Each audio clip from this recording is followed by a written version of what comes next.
Saudaraku yang dimuliakan oleh Allah Subhanahu wa Ta'ala, sebuah riwayat diceritakan oleh para alim ulama kita. Suatu ketika cucu baginda Nabi Shallallahu Alaihi Wasallam yang bernama Husain radhiyallahu anhu bertanya kepada ibunya Fatimah radhiyallahu anha.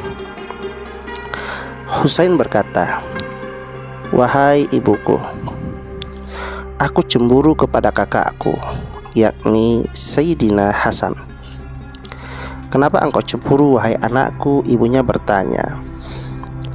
"Wahai ibu, kenapa kakek, yakni baginda Nabi Shallallahu Alaihi Wasallam, selalu mencium kakak di bibirnya, sementara kakek menciumku di leherku?"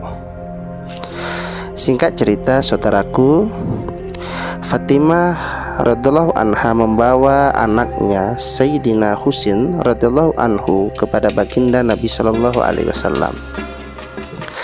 Saat itu Fatimah radhiyallahu anha bertanya kepada baginda Nabi, "Wahai ayahku Rasulullah Shallallahu Alaihi Wasallam, cucumu Husain bertanya kepadaku tentang kecemburuannya.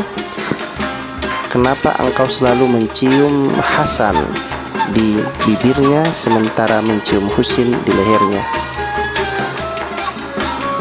Cucumu Husain merasa cemburu atas hal ini.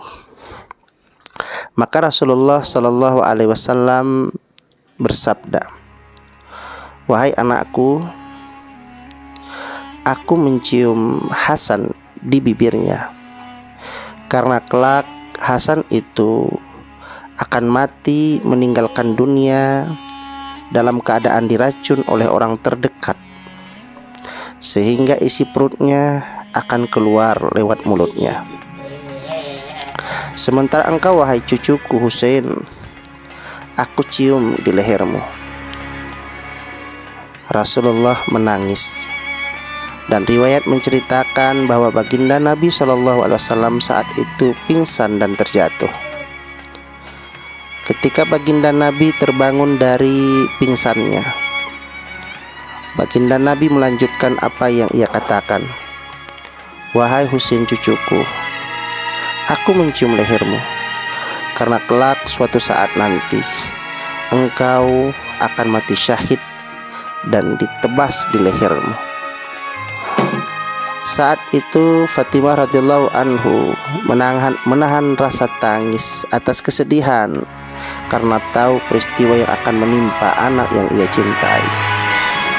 Dan sejarah pun mencatat bahwa Husain radhiyallahu anhu mati dalam keadaan syahid, dibunuh oleh bala tentara dari pihak musuh.